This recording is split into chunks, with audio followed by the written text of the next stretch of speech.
All right, we're live.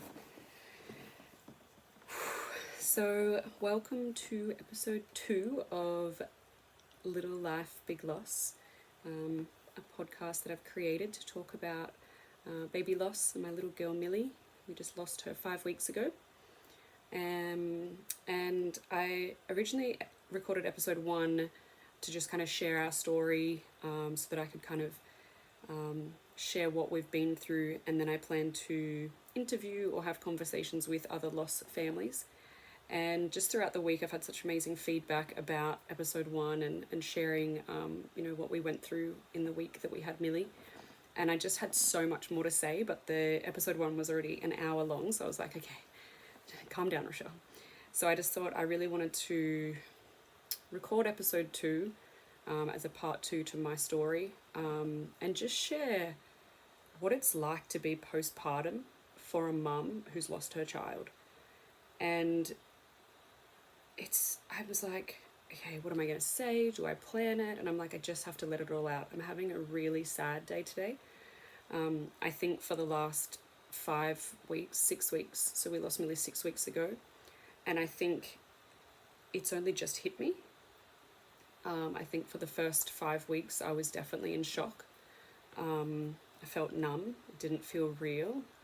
I feel like everyone else was so sad for us, and I was just kind of like, I wouldn't say I was fine. I just kept saying, yeah, I'm okay, because I didn't even know how to feel. And now reality's set in. Dylan and I just went to the beach today, and we were down there with the dogs, and I just was walking. I just did laps of the beach, and I was just so sad. Like Dylan said to me, he's like, you're so hunched over, you just look so sad. And I just kept picturing like Millie being on my chest and having her in the carrier and having her down the beach, and maybe we would have put her feet to the ocean for the first time today. And it's just so shit. And so I wanted to just go back a little bit and kind of share, because episode 1 I basically shared up until the night we lost Millie, and there's so much more that happens thereafter, right? So we lost Millie on the Thursday night. We had a beautiful day with her in the hospital. The staff were phenomenal. They guided us through the whole day and gently prodding us with things that we needed to do. We didn't have a choice, really. Like, it wasn't like, Millie could stay alive and just have a really challenging lifestyle. Millie, if she went into what was similar to a cardiac arrest on the Wednesday night, if she went into that again, they asked us permission to basically resuscitate her.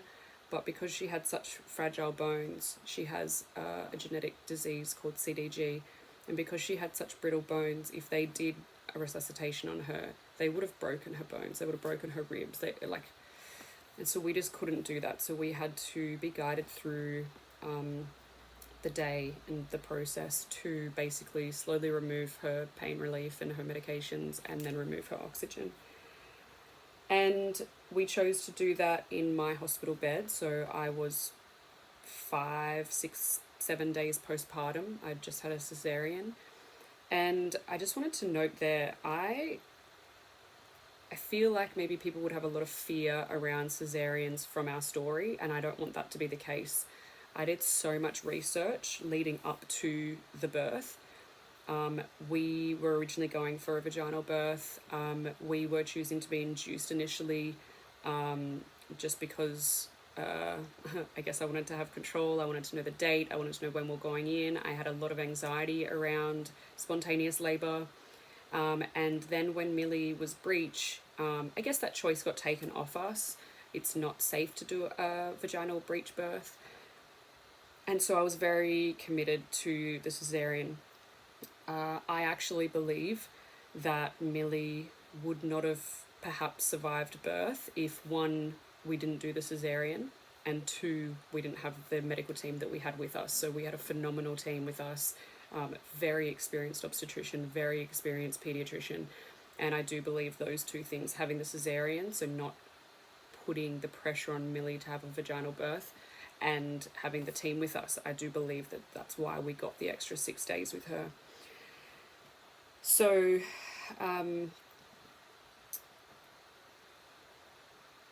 So I was recovering from the cesarean. I was staying in the hospital as a patient, and Milli was on level 6 as a NICU patient. And so we chose to have our final moments with her up in my room. So I shared in episode 1, our final moments with her once she had passed. It was really traumatic. The look of the way that her skin went, and her mouth and her body, it was so awful. But I just kept speaking love into her. I just kept telling her how beautiful she looked and how loved she was.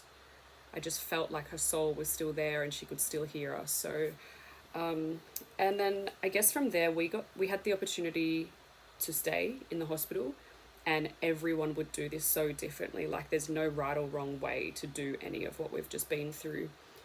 And we chose to leave the hospital. We were like, actually, I think we used the words, get us the fuck out of here, because we had just spent 6 or 7 days of hell, like just such a fucking roller coaster, and we just needed to get out of there. Like, we were just like, oh my gosh. And then obviously we had to leave her there, which was so awful as well. It's like, but how do we lay there when she's passed away? Like, and I know that when somebody gives birth to a baby that doesn't last as long as 6 days, like they might have a stillborn, or they might, only get a few hours, they might choose to spend those days with their child, and that's so valid. Like, but we were so blessed that we'd already had 6 days with her.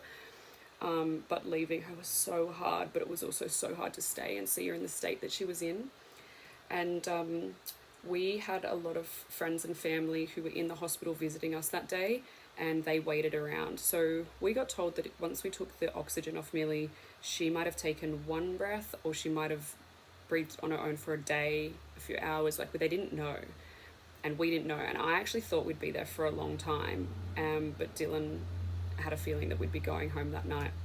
And so our friends stayed around, my sister, and some people from our church, and they were just like literally just like walking up and down the corridor, like just praying, and just, I don't know what they were praying for, but I truly believe that we had such a beautiful experience, and we felt at peace with the decision. Again, not that we really had a choice, but I mean, we could have been stubborn. And I know at one stage Dylan said he thought I was going to be, because of course when they told us that there was no cure for Milli's disease, I was like, no, I'm not doing this. Like, I can't. I just kept saying, I can't lose my girl. I can't lose my baby girl. And so, we went along that ride. We had our final day with her. It was about 9 p.m. And then when we left, the people from the church walked out with us, and my family, my sister had to drive us home. And I just remember throughout the day, people were coming to us and they were asking us what we needed, or they'd offer things, and I just didn't know. I was just shrugging my shoulders. And I don't know why, but I remembered years earlier that a friend had lost a baby, and I remember her saying the worst thing was 1, she didn't have support, and 2, she said no one warned us what it would be like to get in our car and drive home with an empty capsule in the back. And I just remembered that. And so I said to our family, I was like, can someone just go take the capsule out of the car? Like, we can't get in the car and that capsule be empty. And especially because that was such a big moment for me, and most parents would agree with this. Like, we bought a new car, I went to baby bunting, I got the capsule put in. Like, that's like your final steps, right? Like, you're just so excited that you're going to be bringing your baby home in this capsule. And I bought the one that you could lift out and bring into the house and attach it to the pram. And man, that pram dilemma, I was like the biggest pain in the butt for this pram, because I really wanted this particular color. Like, it's things that you just think mattered at the minute, and then later it's just like, wow, that pram is just now sitting in my nursery in the corner. And so we left the hospital. My sister drove, because obviously Dylan and I weren't in a state to, and to be fair, I don't think my sister was either, but someone had to get us home. And so Dylan's family had also come to our home and like removed things for us. So I remember they came up to us during the day and they said, like, what do you want done at the house? And the reason I'm sharing all of this is because I just hope that somebody might hear this, and then similarly to me with the car capsule, like, You know, one day they might have a friend going through this, or God forbid, you might be going through it yourself one day, and you're like, hey, I remember that girl talking about removing the capsule from the car and how much that helped. Or you might not want it removed. Like, everyone is so different. But, you know, Dylan even said he struggled being in the backseat of the car driving home without the capsule there. Like, either way, that was going to hurt. But, you know, I guess it didn't sting as much to us having to remove the capsule when we got home. And so I said to Dylan at the time, I said, I don't want anyone to touch my room, and I don't want anyone to touch Milli's room. My room was set up like for her. I had the co-sleeper, I had a change table, this was my nursing chair, I had blankets, you know. I was all ready for her, and I knew that I had to deal with that in my own time. And Milli's room also, I was like, just don't touch it. But I did ask that anything from around the house was moved. So I had the whole bathroom, one of our bathrooms all set up. I had a beautiful bath for her, like a baby bath, and I had all of her towels ready to go and a face towel. I'm the most organized person in the world, freakishly. My sister laughed. She said she came home. She came up and visited one day and like flew up, visited, which she had planned to do anyway when Milli was born. It was supposed to be a surprise. It was a surprise, but we just didn't know Milli was going to be sick. And I just broke down in the hospital when I saw her. But she came back to our house to stay the night, and she came into my room, and that made her sad. But she said it wasn't until she went into the toilet went into the bathroom to go to the toilet, and I had like the adult diapers, the like sanitary pads all ready to go, and she's like, only you would be that organized to have adult diapers and sanitary pads ready to go in your toilet for postpartum. So that's how organized I was. So, and I guess that like leads me into the next thing. I still had to go through all of that. When you lose your child so early, you still have to go through postpartum. And so that was I'm 7 weeks postpartum today. And so my uterus is contracting, I'm cramping, I was bleeding still last week. I'm going to acupuncture to have scar therapy. I'm going to physiotherapy to put fix my ab separation. I'm, having, like all the things that you need to do to heal yourself postpartumly. I still had milk coming out for like a few days. If your milk continues to come out and it doesn't go away on its own, you have to have a medication to stop it. I was lucky, I didn't. It's just like, I don't think that's something that people think about after a birth. After a birth when you've lost a child. And I think that was definitely one of the things that kind of stung the most. Was I remember one day, it was probably like 3 days later, and I was in the kitchen and I just had this like crumbling pain in my stomach. Now, coming from someone who's had stage 4 endometriosis, period pain is awful. It's awful. And so it was just this stark reminder of my uterus is contracting back down. My baby's not here. I have endometriosis. When my period comes back, endo can come back. I've got to try to fall pregnant again. What the fuck? Like, it's fucked. And that was like that, the uterus contracting, and that gets worse every pregnancy you have. So it's a normal thing. Your uterus expands when you're pregnant, and once you have the baby, it has to contract back down. Some people get a little bit of pain. Some people might not even notice they've had it. And then apparently each pregnancy you have after it gets worse. So my next pregnancy will be worse. And I just feel for women who have to then go through this pain and this constant reminder, like as if waking up every day and your baby not being there is not enough of a reminder, but then having to have, you're not allowed to lift anything heavier than your baby for 6 weeks after a cesarean. And I remember I did a post on social media, like I had to carry my baby's coffin down the fucking aisle like 2 weeks after my cesarean. So you're not supposed to lift more than your baby. You're fucking certainly not supposed to lift. Like, fuck. It's just, it is, I'm in this stage right now where I'm just like, what the fuck? Like, what has just happened? Reality's set in, well and truly. My baby's not here. But then also, like, what did we just go through? I had a friend message me the other day, and she said that she just listened to my first podcast, and then she said, not the one about Milli. So I have an old podcast channel called The Evolved Lifestyle, and I thought, oh, I forget what I even recorded, so I went back and listened to it today. In my recording, I talk about losing a parent who is still alive. So my parents are drug addicts. I've felt like I lost my parents a long time ago. And in the podcast, I was saying how sad I was.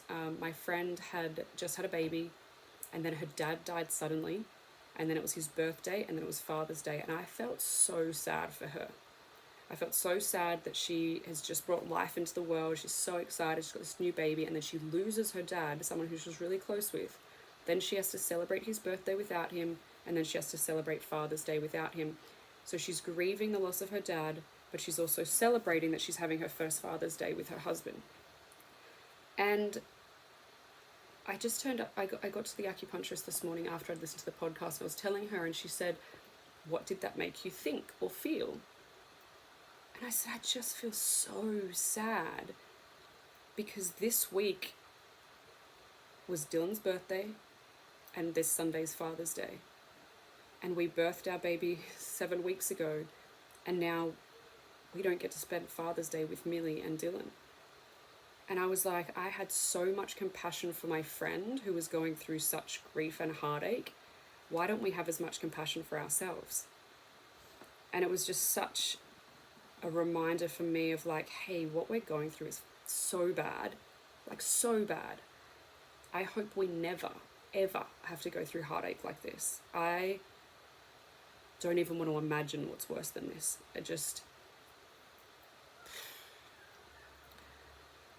And so the reminder of what we're going through is awful, emotionally, and then physically for the female body, what is she going through?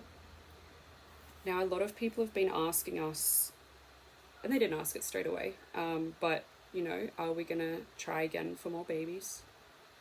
Obviously, the answer is yes. We so badly want to be parents.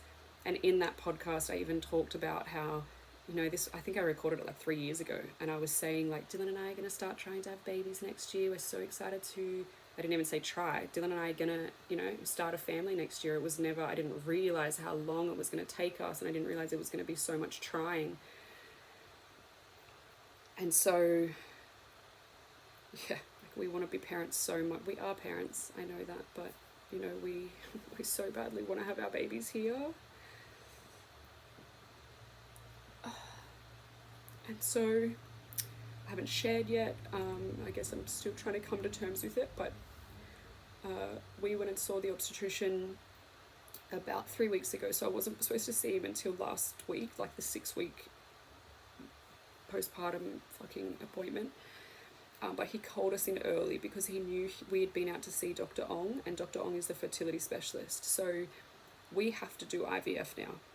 A couple of reasons. So I have a low AMH, which is your egg reserve. Mine is low for my age. It's not low enough that it's detrimental, that we won't ever have kids. Obviously, we fell pregnant naturally with Milli, which is massive. And I just feel like her middle name had the word remedy in it. I just feel like she was my little cure. And so I can fall pregnant naturally. However, if we fall pregnant naturally now, we would have to wait 12 weeks to have that embryo or blastocyst tested to ensure it doesn't have CDG, which is the disease that Milli had. If it had CDG, we would then have to make the decision of what's that going to look like moving forward. I know that there's a lot of people in the CDG community that have gone through with their pregnancies. Some of them have children that are young. Some of them lose their kids. Some of them last longer than Milli did. They don't have a great life, and they don't live very old. It's awful. So we don't want to have to go through that. We don't want to have to make that decision. No one should ever have to make that decision. And I have been chatting to so many lost parents who have lost children or have had to terminate for medical reasons. And that's not a decision anyone should have to make. That's fucking awful. So that's if we were to fall pregnant naturally. So our other choice is to do IVF. Now, the shittest part out of all of this is when we were having the cesarean and my obstetrician couldn't get Milli out, he cut my uterus in the C-section, and then when he couldn't get her out, he had to cut up into a T-section. I shared more about that in episode 1. So it is actually now really dangerous for me to fall pregnant within 12 months. And whilst I've had people say to me, at least that gives you time to heal, I don't want to hear that. Like, I really don't. I don't think it's going to give me time to heal. I think it fucking sucks. And yes, physically I'll heal. My uterus will heal in that time, and it means that I can then hold a full-term pregnancy, which again, Milli showed me that I'm able to do. My body is able to heal a full-term pregnancy, thank God. But I don't want to fucking wait 12 months. Like, it's just so long. And everyone's like, oh, it'll fly by, shut up. Like, honestly, yeah, I actually put it in one of the groups, one of Dr. Ong's groups, and this girl said, oh yeah, I had one, they made me wait 18 months, but the time will go so quick, just hold your baby and cuddle them in that time and it'll go fast. And I was like, I don't have my baby to cuddle in that time. That's the point, right? So we have to wait 12 months before we're allowed to fall pregnant again. And then, because I have endometriosis, that means I'm going to be getting 12 periods between now and then. If I'm bleeding, endometriosis grows. So they want to put a marina in, which I hate. I'm sure one of my old podcasts on the Evolved Lifestyle talks about my hate for hormonal contraception. Hate it with a passion. I had one in 2017, and I was legitimately, trigger warning, suicidal. Like, absolutely. I went down to the doctor and I was like, you need to take this out. And she said, oh, it's only been 3 months, just leave it a bit longer. And I was like, I'm really mentally unstable, you need to take it out. And when I spoke to my GP this week, she said, before I'd even told her that, she said, I don't think you should have Marina. Like, I'm concerned about your mental health and I don't think that's a good idea. And I was like, agreed. However, Marina stops endometriosis. So here we are. I'm not allowed to fall pregnant for 12 months. I have endometriosis. Not good if I get my period, but also need my period to be stable so that we can do IVF. Not allowed to fall pregnant naturally because huge risk of baby having CDG. Holy fuck.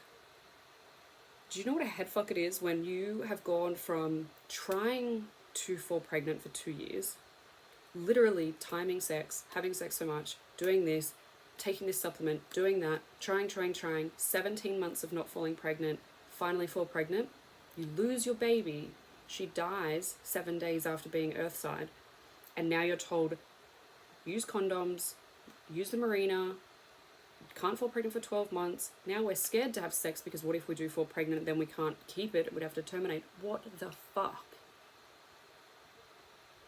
Like, this is where my head's at right now. And I said to Dylan, I was like, I need to go record this podcast because I'm in a mood, I'm cranky, I'm sad. This morning I said that I was depressed. Like, if I didn't have my acupuncture appointment, I would have stayed in bed all day. And then Dilsey got us down to the beach with the dogs, which was so lovely. But I'm just in this space of what the fuck has just happened to my life. My baby's gone. Something that we've yearned for so long. So long. And now we have to wait another 12 months to fall pregnant. We have to do IVF. And if anyone has gone through the IVF process, that's not just oh yeah, you pay 12 grand and you get a baby. We have to do egg collections. From the eggs, which I've been told in the past, if I was to just freeze my eggs and then, use them later, they're not good enough. So we have to immediately put the sperm with the eggs. From that, they create embryos. The embryos have to survive 3 days and you get a call to see how many have survived. Then they have to last 5 days and you get a call to see how many survived. And then they're going to be testing them genetically, which adds another element of risk to it. So, and then from there, we freeze the embryos, so it's called embryo banking. So we're going to be banking embryos so that July next year, we're ready to go. My uterus is healed. Apparently mentally I'll be healed, physically, emotionally, fucking what, who knows. I don't think you could ever heal from this, but yeah. And look, I'm not replacing Millie with a baby. And I think that's what my doctor's concerned about. That's not ever going to be the case. Millie is always our firstborn daughter. She's always our firstborn child. She's always the fucking heart and soul of my body forever. No baby will ever replace that. But it doesn't mean that we don't want to have a baby in our arms sooner. I'm not getting any younger. I turned 38 in February. My eggs aren't getting any better. You cannot change the quality of your eggs you can change the quality, you can increase the quality, you can't increase the number. We were all born with the amount of eggs that we will ever have. Men's sperm regenerates every 48 hours or something ridiculous. And they have millions. Women, we're born with all our eggs, and every ovulation we have from when we start menstruating releases eggs, and then all of a sudden they're gone. And from when you're 35, I believe they start to release, not more, you just have less to, yeah. Oh yeah, they do release more because that's how you have a higher chance of twins post 35 years old. The older you get, because your body isn't so used to just releasing one egg, it can release 2 at a time by accident. That's more hereditary. Anyway. So yeah, we're just in this, I feel like we're just in limbo. Like, I don't want to wish away the next 12 months because I know it's a journey and I know we've got a lot of healing to do. I'm not stupid. But I just hate the reality of what the fuck my life is right now. And I'm so sorry. I'm aware of how much swearing I've just done in this episode, but I'm just cranky. I'm sad and I'm cranky. I just wanted Millie to be down the beach with me in a carrier. You know, I just picture her everywhere with me now, and I couldn't do that in the beginning. In those first couple of weeks, I was like, well, I couldn't imagine her at home with me anyway. Like this really strange block that I was potentially giving myself so that I didn't feel the pain.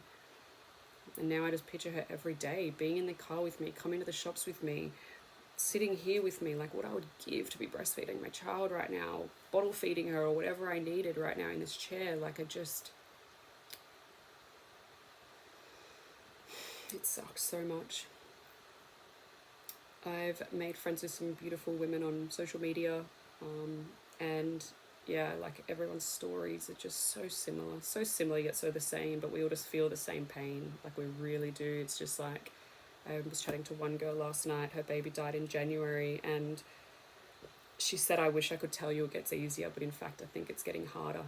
And I believe her.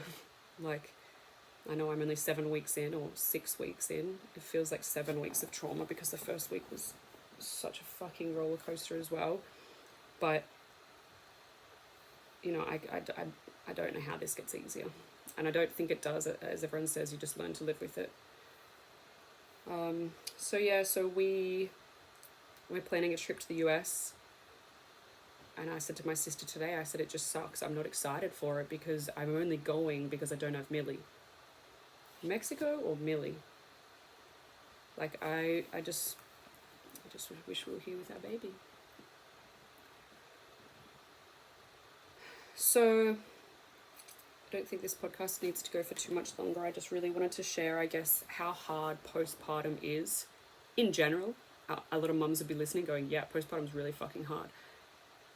And I know, well, I don't know because I haven't experienced it, but postpartum with a baby is a different hard. You're sleep deprived, they're crying, they're not eating, they are eating, they're tired, they're cold, they're this, you know, you and your partner might be, you know, whatever. I get that. And I don't take away anything from how hard motherhood is, but postpartum pains, your body changing, my belly's gone and that makes me sad. It's so fucking hard when you don't have your prize. The pregnancy was so hard, and my prize was meant to be my baby at the end of it. And when you don't have that, it's like, what the fuck do I have? It sucks.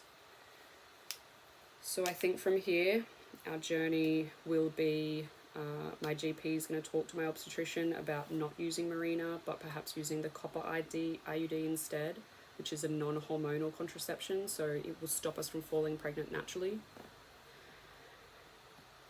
And it just means that there's a chance that endometriosis might come back, but she's like, weigh up your pros and cons: mental health and endometriosis, or poor mental health, no endometriosis, like with the Marina.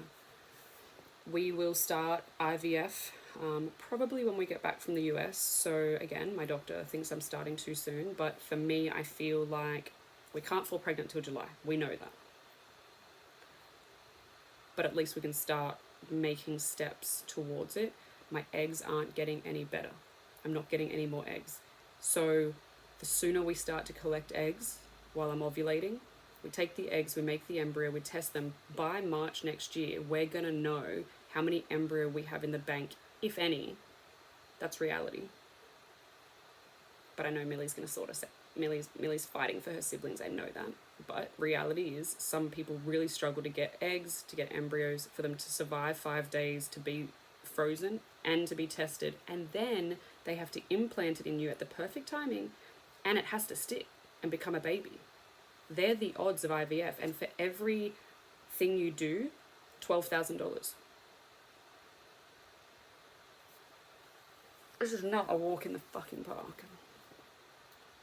So we will start egg collections and embryo banking from, we think, November. That's when we feel good. It's when we get back from the US. We will have had 3 weeks over there, have a little holiday, see a lot of our friends over there, come back, and start that process. And they normally close over Christmas, so we'll have a little break. Maybe we'll have another holiday in February. Thinking of going to New Zealand to visit Dylan's cousin and their new baby. Phenomenal story. They did IVF for many years. Many losses in between. They have 2 beautiful little girls, and one of their youngest little girl was their last embryo, and they've just fallen pregnant naturally at 39 years old, and very random natural conception, and they're having a little boy. So I just love that so much. I know that there's hope, and I know there's possibilities, and I absolutely know that Dylan and I will have a family. I absolutely know that we will have earthside children. I know that. I guess the hard part for me right now is that it's not right here, and it's not right now, and it's a long road. It's a long, arduous road of a lot of injections and hormones and waiting and phone calls and news, good news, bad news, all that shit. So I would have loved to have for this podcast to have been a little brighter, but it, reality is I'm not in a bright space right now, and I think that will resonate with a lot of people who are perhaps in the same position or have been there before. So what I did want to share as well, actually, and I will do it on this podcast because I plan on asking the question when I'm speaking to other people, and I think it's really valuable if I share what I thought as well. People want to help. When you've lost your child, or you're going through grief, or you've lost someone in your family, or people don't know how to help. And to be fair, everyone kept asking me, like, what do you need? And I was like, I don't know. I was so numb. The first night we got home from the hospital, I went into shock and I was shaking. And I just laid in bed with Dylan and I was like, just hold me. And he just had to hold me. I didn't know what I needed. But some really, really practical things that people have done that have been phenomenal. We had a meal train organized for us. So Meal Train is actually a US company. Don't set up the donations part, because we had that set up and it was all in USD. So you need a US bank account to take the money out. So we took that off, and I do believe somebody my cousin made one for us through PayPal, a fundraiser type thing. So you can do a fundraiser for someone through PayPal. You can do the Meal Train. I will also say, if you sign up for somebody's Meal Train, stick to it. Like, we actually had a lot of people forget about us, and like, we were fine, we were fine, but it makes you feel somewhat forgotten when somebody's signed up to organize a meal or send you an Uber Eats voucher or whatever, and then you just don't hear from them and you don't get the meal. So we were fine, but some people wouldn't be. They would feel really lonely and really forgotten, and perhaps won't eat that night, because when you're in that space, we weren't cooking. Like, I actually don't even eat most days. I know that's really terrible, and I know that it's not good, but I just don't feel like it. So if somebody was to make a meal and bring it to your door, you've got more chance of eating it. So if you organize a meal train for someone, make sure people do it. Uber Eats vouchers are a really good idea because then they just get sent to the person's phone, and then that couple can go online and order the meals themselves and it gets sent to them. We even had some Coles deliveries come through from Uber, and we just used that money when we just couldn't be bothered going to get dog food. We've had people offer to come and clean our house, and there's so many things that you say no to. Like if people offer you help, most us as human beings, I think we usually say no thanks, I'm fine, or whatever. I said to Dylan from day dot when we were in the hospital, we had people reaching out asking for our bank details, and Dylan's like, people want our bank details, and I was like, just do it, babe. Like people want to help. And I know that weeks earlier we had a friend who'd given birth to preemie twins, and I kept reaching out to her, like I wanted to help. I wanted to bring her baby things to the hospital. I wanted to do whatever I could, and she just never let anyone help, which is so fine. Like everyone is in their own place, but I felt useless not being able to help her. So when people were reaching out to us in the hospital, like, can I have your bank details or can I do this? I said, just say yes to everything. And my biggest tip is, if someone doesn't know how they need help, do whatever is your love language. If your love language is cleaning, acts of service, offer to come to their house and clean. Hopefully they say yes. And if somebody's listening to this and they end up going through this, just say yes to everything. Because it is a roller coaster, and most days you don't feel like cleaning, or you don't feel like I don't even feel like brushing my fucking teeth some days. My psychologist this week had to set me a task on a bedtime routine because I was forgetting to take my medication. I've been on an anti-anxiety tablet since 2016 when my dad almost died, and I've been on that ever since. I've tried to come off it. It's not a good time. So I am just taking this pill every day. And when I went into the psych the other day, she said, my dreams have been really bad. And she said, oh, have they changed your medication? I said, oh, I've been forgetting to take it because I was forgetting to brush my teeth. I was forgetting to take my meds. I was forgetting to wash my face. Like, I just didn't give a fuck about self-care, basically. And so tip as well, get a good psych. She set me up with a bedtime routine. So I come in at nighttime, I put my red light on, I burn some incense, I turn all the lights out, I take my meds, I brush my teeth, I wash my face. And just implementing that has been a game changer for me. But yeah, when you don't even feel like looking after your own self, you certainly don't feel like, cleaning your house or anything like that. We've had one of our friends coming and walking our dogs 3 times a week. That's amazing. So, yeah, I think setting up a bank account for somebody to put money straight into their bills account. Just do that. Get people to put money into their bills account. Set up a meal train. Somebody bought us a ridiculous flight center voucher, hence the USA trip, because we were just going to go to Bali, and then when we got this amazing gift voucher for flight center, we were like, okay, let's go to the US because Dylan's wanted to go for so long. Come and clean their house. We've had people do Coles deliveries and just message us and say, hey, there'll be a delivery at your door at 10 a.m. What else? Like, obviously all of the thoughtful presents have been divine. Like all of our, little all these are so beautiful. But if you want to do something practical for someone, those are the things that have been really, really good for us.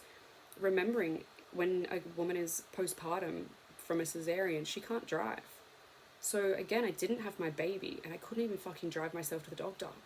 So I had to have people being my taxi and driving me around and waiting, and it's been a journey. And I love my freedom. I love my car. I love, being able to just jump in the car and go. This book is amazing. Imagine Heaven. So nice. You can read about what it's like for your babies to be up there. It's about near-death experiences and how many people have had the same experiences, and yeah, they're interviewed in here. I had somebody buy me a grief journal, so if you like writing, this is a really good one. It kind of guides you through it. I love writing. I'm probably more of a typer than a writer, but it's very cathartic to handwrite, so that grief journal is a beautiful gift for somebody. So I'm just trying to give it, I guess, what practical things can you do for somebody who's lost a child and is just in the depths of grief. I probably forget half of the presents we get, but they're all in Milli's room, and I quite often go in there and I'll be like, oh my god, I love this, or I saw this, or everyone has been so kind. Honestly, I was going through my Instagram trying to message someone the other day, and I just went back through all of my messages and was like, wow, I didn't even just note that if you message someone in that first like 4 weeks, they're probably not going to remember. So keep reaching out. Don't just, like, it's not just a one-off thing. Like, keep reaching out to them, because I can assure you, I cannot remember who messaged me in that first week. I couldn't even remember who visited us in hospital. Dylan's mum said something about Nan, and I was like, was Nan in the hospital? She's like, she spent a whole day with you. I have no recollection.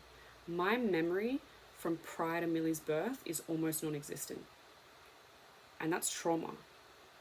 I, all day today, been trying to think of a client. I cannot think of her name. I've seen her every 2 weeks for the last year and a half.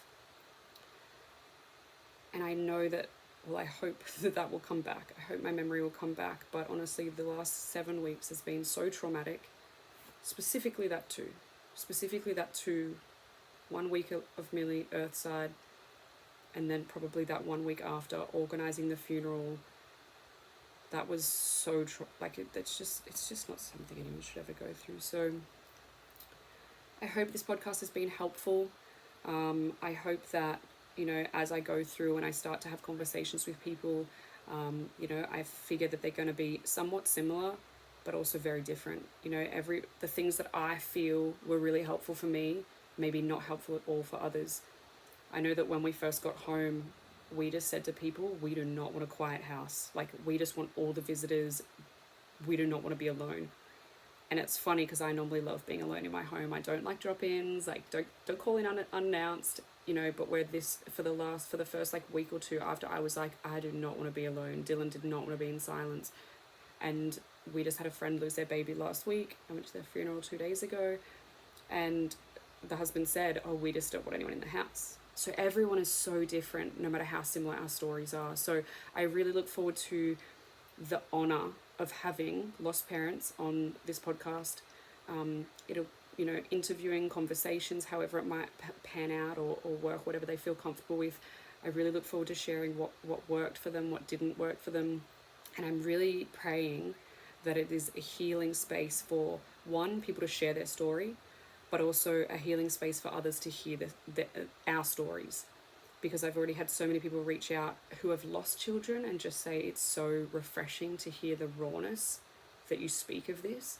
And also from people who haven't lost children to reach out and just say, wow, like, I thought I knew your story, but I certainly didn't know it to this depth. And so I'll leave it there for today. I'm sure I'm going to have plenty more to say over time. My next episode is going to be interviewing my husband, Dylan. He is an absolute trooper. We make the best team ever. And, when I was laying on the couch yesterday with him and I was crying and I just said, why? Like, why did this have to happen to us? And he said, just to make us stronger. And I just thought, you're so beautiful,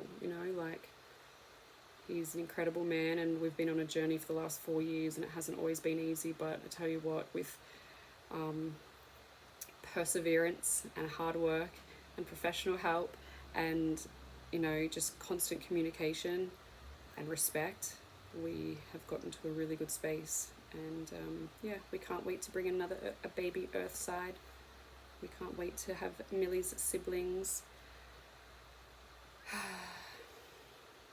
Good day. I'm going to go finish my glass of wine.